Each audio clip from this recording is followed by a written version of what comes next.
Morning students.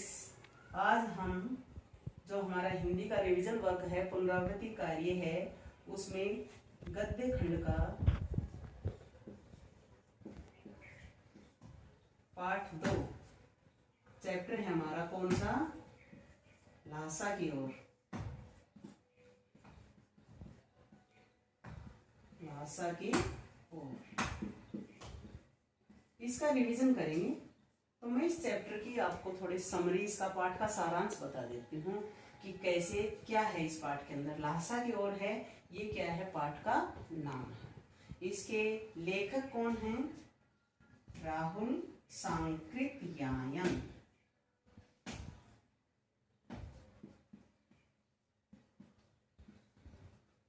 Rahul Sankrityayan ये हैं इसके लेखक। तो लासा क्या है? तिब्बत की राजधानी है। तो इसमें क्या बताया? सबसे पहले देखिए, थोड़ा सा राहुल सांकृत्यायन के बारे में सुनेंगे कि राहुल सांकृत्यायन का जन्म 1893 में कब हुआ था? इनका जन्म 1893 1893 में उनके ननिहाल गांव, ननिहाल नाना के घर, पंधा जिला आजमगढ़ जो उत्तर प्रदेश में है, वहां पर इनका जन्म हुआ। उनका पैतृक गांव, जो पिता का गांव होता है पैतृक, वो क्या था? कनेला। उनका मूल नाम केदार पांडे था। इनकी शिक्षा कहाँ हुई? आगरा और लाहौर में। सन 1930 में इन्होंने श्रीलंका जाकर बौद्ध धर्म ग्रहण कर लिया था। कौन सा धर्म ग्रहण किया? बौद्ध धर्म। बौद्ध धर्म को इन्होंने ग्रहण किया। कहाँ गए? श्रीलंका जाकर। ठीक है। उसके बाद क्या हुआ? तब से इनका नाम राहुल सांकृत्यायन हो गया। पहले क्या नाम था इनका? केदार पांडे था। जब इन्होंने बौद्ध धर्म को ग्रहण किया, उसके बाद इनका नाम राहुल सांकृत्यायन हो गया। और सन 1963 में इनका देहांत हो गया। 1893 में इनका जन्म हुआ, 1963 में इनका देहांत हो गया। तो इसमें देखिए, ये पूरा यात्रा व्रत है जो लेखन में इसमें राहुल जी ने क्या बताया है, इनकी यात्रा का वर्णन किया गया है इसमें। तो ये जो संकलित अंश है, ये राहुल जी की पहली तिब्बत यात्रा से लिया गया है। इन्होंने कहाँ की यात्रा की थी? तिब्बत की यात्रा की थी, जो कब हुई थी? 1929-30 ईस्वी में। ये किस समय का है? 1929-1930 ईस्वी। 1929 में क्या हुआ था? लाहौर अधिवेशन हुआ था। और 1930 में सविनय अवज्ञा आंदोलन हुआ था। तो ये उस समय की ये यात्रा का वर्णन है इसमें। तो ये क्या था? नेपाल के रास्ते की ये यात्रा का वर्णन है। उस समय भारतीयों को तिब्बत यात्रा की अनुमति नहीं थी कि तिब्बत के लिए जब वो यात्रा करते थे तो उन्हें इजाज़त, अनुमति नहीं दी जाती थी। तो इन्होंने क्या किया?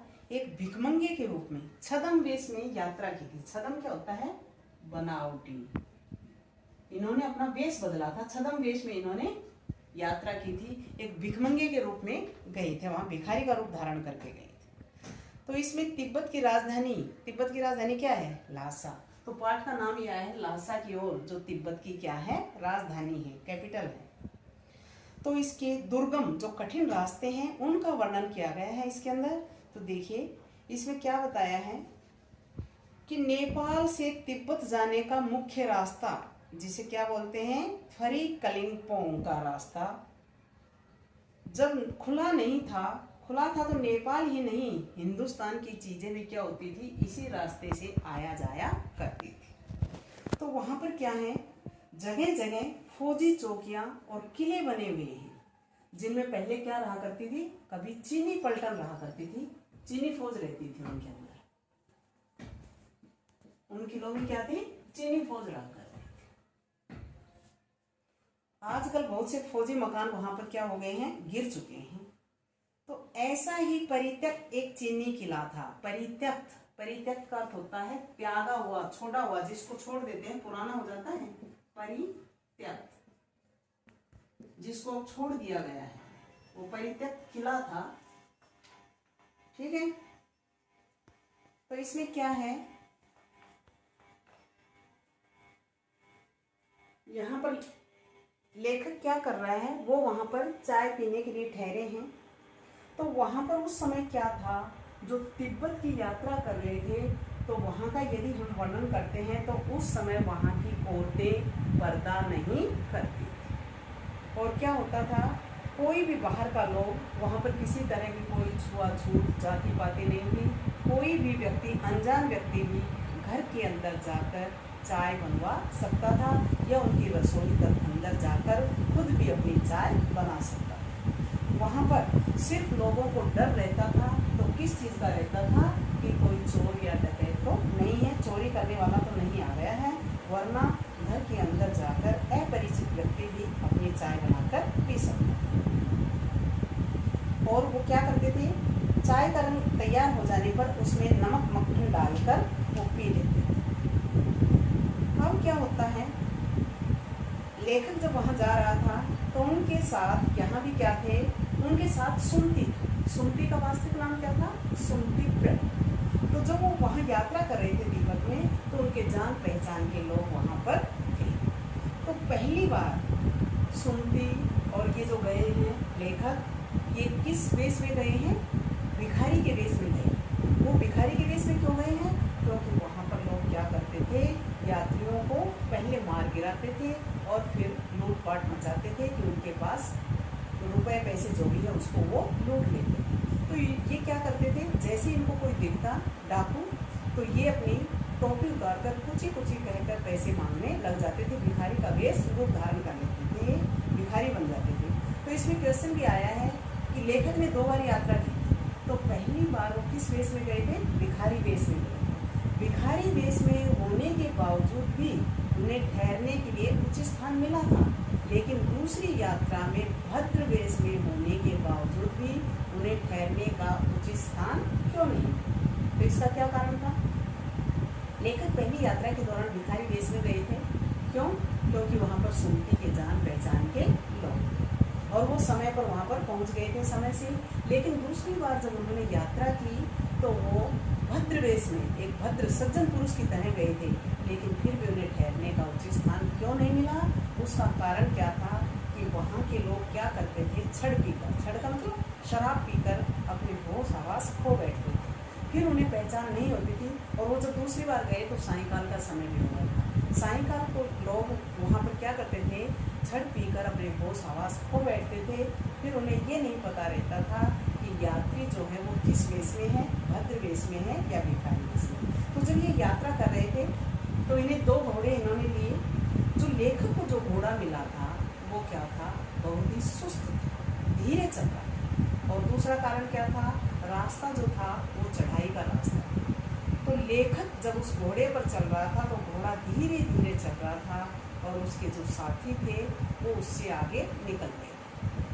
आगे चलकर क्या होता है, एक रास्ता आता है जिसके 2 मुंह फटे रहते हैं, तो लेखक गलत रास्ते पर चल देता है और जब आगे जाकर मील 2 मील जाने पर उसे पता चलता है कि वो गलत रास्ते पर आ गया। जब वो वापस उसी रास्ते पर आता है तब तक उसके साथी बिछुड़ जाते हैं। तो ये कारण है लेखक के बिछुड़ने। एक इसमें क्या दिया है कि उस समय सबसे विकट क्या था, कठिन रास्ता क्या था, डांडा थोड़ला को पार करना।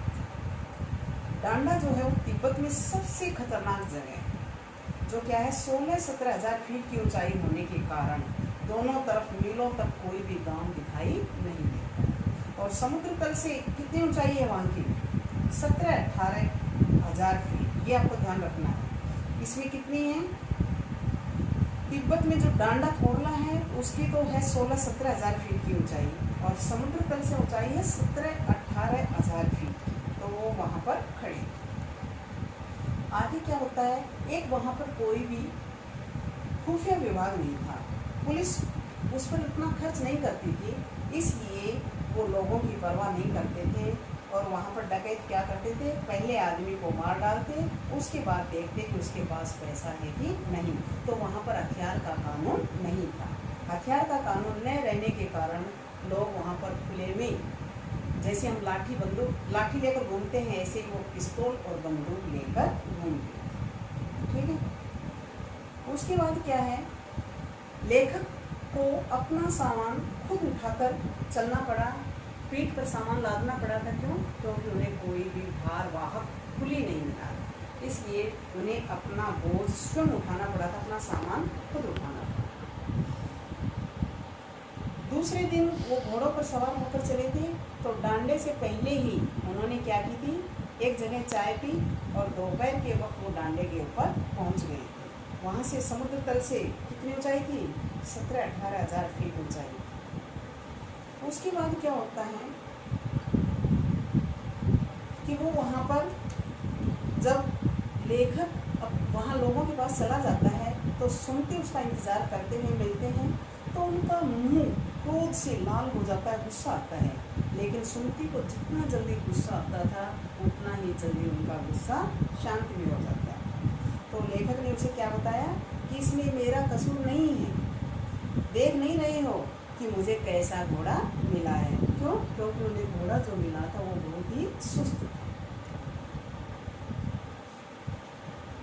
अब क्या होता है, लंकोर में एक अच्छी जगह पर भी ठहरे थे वो, यहाँ भी उनके जान पहचान के लोग थे। अब ये क्या थे, तिंगरी के विशाल मैदान में पहुंच गए थे। उस पहाड़ी का नाम क्या था? तिंगरी समाधि गिरी। तो जो सुमति के यजमान थे वो कहाँ पर रहते थे? तिंगरी समाधि गिरी के समीप रहते थे। और वहाँ पर लोग क्या करते थे? जादू टोने टोटकों में विश्वास करते थे। वो क्या करते थे?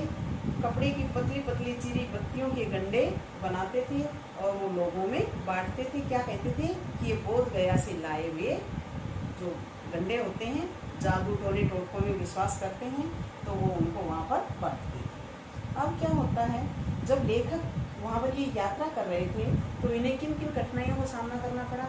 एक तो सामने से कड़ी धूप का सामना करना पड़ा था, ठीक है, और जो धूप सामने से आ रही थी वो इनके सीधे ललाट, ललाट का मतलब क्या होता है? मस्तक, ललाट धूप से जल रहा है। पीछे से क्या था? कंधा बर्फ़ से ढक रहा था, बर्फ़ जैसा ठंडा लग रहा था। फिर इन्होंने अपना अपना सामान खुद उठाया।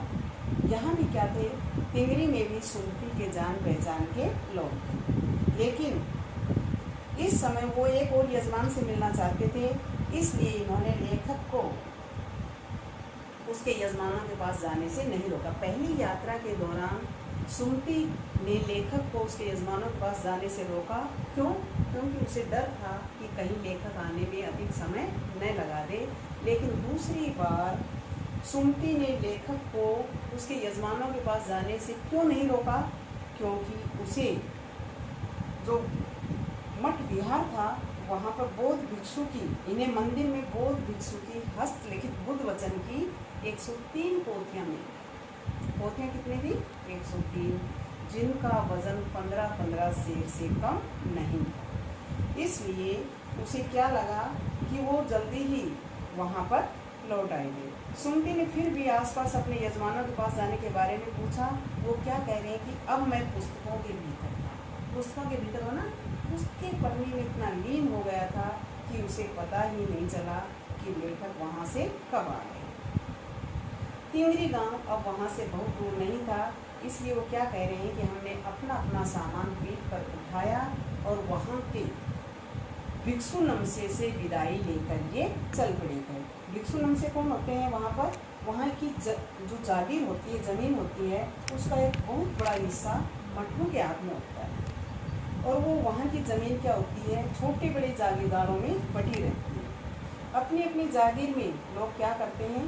कुछ खेती का हिस्सा उनको दे देते हैं, जिसके लिए मजदूर बेगार में उन्हें मिल जाते हैं। तो वो खेती का इंतजाम देखने के लिए वहाँ कोई भिक्षुक भेजा जाता था। जो जागीर को आदमियों के लिए राजा से कम नहीं होता था, तो शेखर की खेती के मुख्य भिक्षु नमसे। एक क्वेश्चन ये होता है कि नमसे कौन है? नमसे कौन है? एक बौद्ध भिक्षु है, उसे क्या बोलते हैं? नमसे। तो इस तरह से वहाँ की ज़मीन वो जागीरदारों में बांट दी जाती है। एक बड़ा उनका मालिक होता है, उसकी देख रेख में इस तरह से वो काम वहाँ का करवाया जाता है। तो इस तरह से लेखक ने 2 बार यात्रा की थी। किसके साथ? सुमति के साथ। पहली यात्रा के दौरान वो कैसे गए थे? एक भिखारी के वेश में गए। दूसरी यात्रा के दौरान वो भद्र पुरुष की तरह गए थे, लेकिन उस समय भद्र वेश में होने पर भी लेखक को ठहरने के लिए उचित स्थान नहीं मिला था। क्यों? क्योंकि जब वो पहुँचे तो कौन सा समय था? सायंकाल का समय हुआ था। तो इसमें क्वेश्चन में भी आ रहा है कि अपनी यात्रा के दौरान लेखक को किन किन कठिनाइयों का सामना करना पड़ा। तो ये सब बातें आप बता देंगे कि उन्हें जो घोड़ा मिला था वो बहुत सुस्त था, ठीक है। रास्ता कैसा था? ऊंचाई का था, उबड़ खाबड़ रास्ता था, चढ़ाई का रास्ता था, उन्हें कोई भार वाहक में नहीं मिला, अपना सामान खुद उठाना पड़ा, कड़ी धूप का सामना करना पड़ा। तो इस तरह से आप इस पाठ को पूरे को पढ़ेंगे और इसमें जितने भी प्रश्न छोटे छोटे आ रहे हैं